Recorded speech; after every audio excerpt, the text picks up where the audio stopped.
কসবায় যা ঘটনা ঘটেছে সেটা সারা বাংলার মানুষকে লজ্জিত করেছে।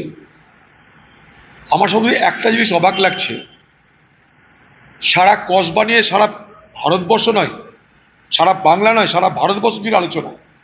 আমি কয়েকদিন আগে দিল্লি থেকে এসেছি, সেখানেও এই কসবা কাণ্ড নিয়ে আলোচনা শুনেছি। তারা জিজ্ঞেস করছে, দাদা বাংলায় এরকম কি হচ্ছে প্রতিদিন?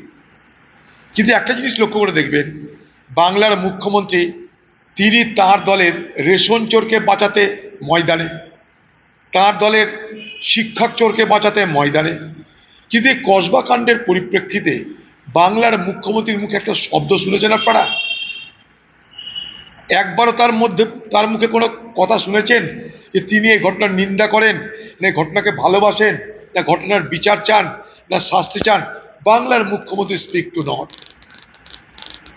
তাই বাংলার মুখ্যমন্ত্রী এখন মিস সাইলেন্স হয়ে তিনি বসে আছেন। তাকে বলতে পারি বাংলার মুখ্যমন্ত্রী আপনি মিস সাইলেন্স, অর্থাৎ আপনি চুপ। কসবার মতন এই ঘটনায় বাংলার সকলকে লজ্জিত করেছে। শুধু একমাত্র যদি কেউ লজ্জা না পেয়ে থাকে তার নাম বাংলার মুখ্যমন্ত্রী মমতা ব্যানার্জি। এই বাংলায় শুধুমাত্র একজন মহিলা সুরক্ষিতা, তার নাম মুখ্যমন্ত্রী মমতা ব্যানার্জি। আর এ বাংলার কেউ কোনো মহিলা সুরক্ষিত নয়। একটা মহিলা সুরক্ষিত, তার নাম মমতা ব্যানার্জি। বাকি বাংলায় কেউ আর সুরক্ষিত নয় আজকের এই দিনে। তাই বাংলার মুখ্যমন্ত্রী নিশ্চুপ, বাংলার মুখ্যমন্ত্রী কথা বলেন না কসবা কাণ্ড নিয়ে, মিস সাইলেন্স হয়ে তিনি বিচরণ করছেন। সব কথাতে তিনি সব থেকে আগে বলেন, যা কিছু ঘটনা সব থেকে আগে তিনি ফোরন কাটেন। কিন্তু কসবার ঘটনায় তিনি নিশ্চুপতা পালন করছেন কেন? প্রশ্ন আমার এটা। তার কারণ একটাই, আপনার দলের কোন্দল তাতে স্পষ্ট হচ্ছে। আপনার দলের মধ্যে কোন্দল কসবার ঘটনায় আরো বেশি করে প্রকাশ পাচ্ছে। তাই আপনি মৌনব্রত পালন করছেন। বাংলার মুখ্যমন্ত্রী আজ মমতা ব্যানার্জির জায়গায় মৌনব্রতী ব্যানার্জি হয়ে তিনি বিচরণ করছেন। কে কার ব্যবস্থা নেবে বলুন? আজকে সেই কলেজের মেয়েটা, সে যদি আজকে হিম্মত না দেখাতো, তাহলে মনোজিতের কথা কি আমরা জানতে পারতাম? সারা বাংলার মানুষের পক্ষ থেকে সালাম ঠুকতে চাই আমি সেই মেয়েটাকে।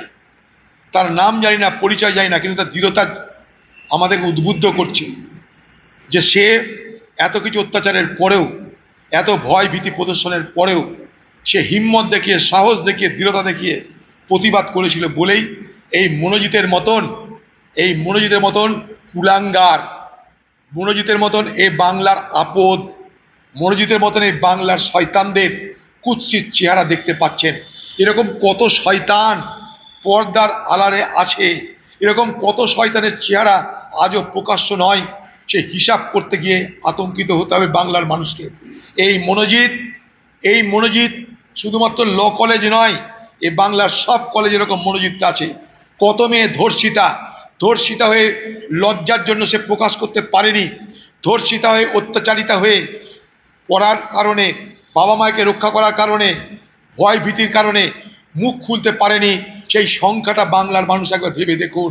আজকে একটা মেয়ে, তার প্রচেষ্টায় মনোজিৎ এবং তার সাঙ্গপাঙ্গদের চেহারা দেখলাম। এরকম কত মনোজিৎ কলেজের বাইরে, বস্তিতে, নগরে, শহরে, মিউনিসিপ্যালিটিতে লুকিয়ে আছে। তার খোঁজ আমরা কবে পাবো? তার খোঁজ আমাদের করতে হবে। সব থেকে বেশি বাংলায় অত্যাচারিতা হচ্ছে আজকে বাংলার মা বোনেরা। এরা শিশু মানে না, যুবতী মানে না, বৃদ্ধা মানে না, কাউকে মানে না। কত মনোজিৎ এই বাংলায় ঘুরে বেড়াচ্ছে, যাদেরকে আমরা দেখেও চিনতে পারছি না। আজকে এই মনোজিৎকে আমরা দেখলে চিনতে পারতাম না যদি না মেয়েটা থাকতো, তাহলে তাকেও মনে করতাম তৃণমূলের এক বিপ্লবী নায়ক। কিন্তু এরকম কত মনোজিৎ বাজারে আছে, আর মনোজিৎটা কারা তৈরি করেছে সেটা জানা দরকার। মনোজিৎ রাতারাতি হয় না, মনোজিৎদের তৈরি করা হয় পার্টির স্বার্থে, ক্ষমতার স্বার্থে, রাজনৈতিক গদি রক্ষা করার স্বার্থে। আমি কালকে তামান্নার বাড়ি গেছিলাম। একটা ফুটফুটে সুন্দর একটা বাচ্চা, যার নাম রেখেছিল তামান্না। তামান্না মানে আশা, স্বপ্ন, ইচ্ছা। বাবা মায়ের স্বপ্ন পূরণ করার জন্য তামান্না চেষ্টা ত্রুটি করেনি, আর তাকে মানুষ করার জন্য তার বাবা পরিযায়ী শ্রমিক হয়েও মাথার ঘাম পায়ে ফেলে রোজগারের চেষ্টায় কোনো ত্রুটি করেননি। কিন্তু সেই ছোট্ট জীবনটাকে কেড়ে নিল তৃণমূলের হারমাদ বাহিনী। সারা বাংলা জুড়ে তার প্রতিবাদ হচ্ছে, আমরাও করছি। বাংলার মুখ্যমন্ত্রী মমতা ব্যানার্জির কাছে আমার দাবি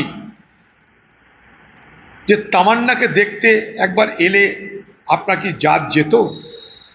আপনি জগন্নাথ ধামের উদ্বোধন করতে, রথ টানতে সময়ের অভাব হচ্ছে না, হেলিকপ্টার আপনার সঙ্গে সঙ্গে আছে, কখনো রথ টানতে যাচ্ছেন, কখনো মন্দির উদ্বোধন করতে যাচ্ছেন, কোনো অসুবিধা হচ্ছে না আপনার? আর কালীগঞ্জের মানুষ তো ভোট দিয়েছে আপনাকে, সেই কালীগঞ্জের মানুষ ভোট নিয়ে আপনি জিতেছেন, কিন্তু সেই তামান্নার মধ্যে একটা কচি শিশুকে এইভাবে নৃশংসভাবে খুন করা হলো, তাদের পরিবারের পাশে এসে একবার দাঁড়ালে আপনার কি জাত যেত? আপনার কি মমতা ব্যানার্জি ব্রাহ্মণ কন্যা হিসাবে পরিচয় হারিয়ে যেত?